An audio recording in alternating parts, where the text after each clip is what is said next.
আসসালামু আলাইকুম এভরিওয়ান। আশা করি সকলেই ভালো আছেন। আজকে আমি আপনাদের শিখাবো কিভাবে জাভাতে ইমেজ ভিউকে সার্কেল বা ওভাল শেপে করতে হয়। এটা একেবারেই সোজা, কিন্তু অনেকেই পারি না আমরা। তার জন্য আমি লিনিয়ার লেআউট করে নিয়েছি। এখন এর একটি ওরিয়েন্টেশন দিব। Suppose orientation vertical. টেক্সট ভিউটাকে চলুন রিমুভ করে দিই। আমি আপনাদের সবচেয়ে সহজ উপায় আমি আপনাদেরকে শিখাতে যাচ্ছি। কার্ড ভিউ দিয়ে সাধারণত অনেকভাবেই করা যায়। এর ২-৩ টা মেথড আছে। আমি আপনাদের সহজে বোঝানোর জন্য কার্ড ভিউ নিয়ে নিচ্ছি। কার্ড ভিউ, সাপোজ এর ওয়েট দিলাম ১৫০ ডিপি, আর কম বেশি আপনারা নিতে পারেন। এটাও দিলাম সাপোজ ১৫০ ডিপি।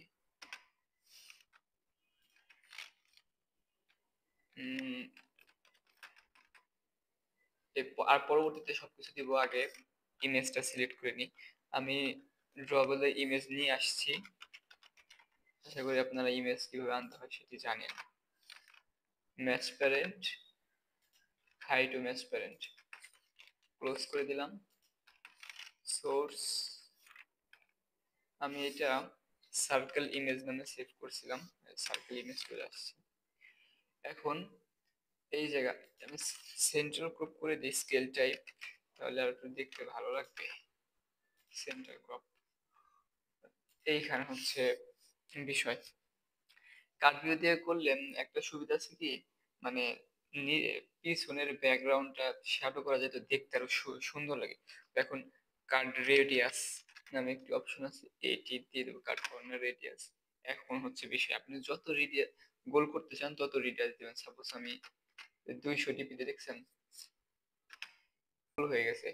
এখন আপনি আপনার নিজের মন মতো আপনি করতে পারেন। স্কেল ট্যাব দেওয়ার কারণ হচ্ছে এটা সামনের দিকে একটু আগে আসবে, আর নিচের পিছনে যে ব্যাকগ্রাউন্ড গুলো আছে ওইগুলো মানে শো করবে না।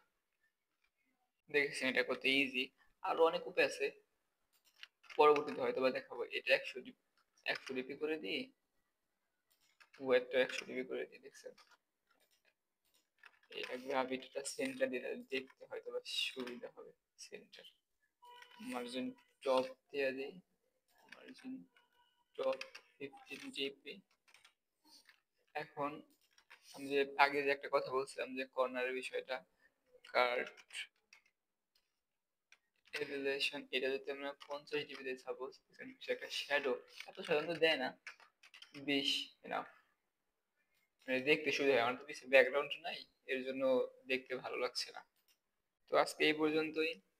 সামনে আর নতুন নতুন ভিডিও আসবে। আশা করি সকলে বুঝতে পেরেছেন। আমি সব থেকে সহজ উপায় দেখিয়ে দিয়েছি। আল্লাহ হাফেজ।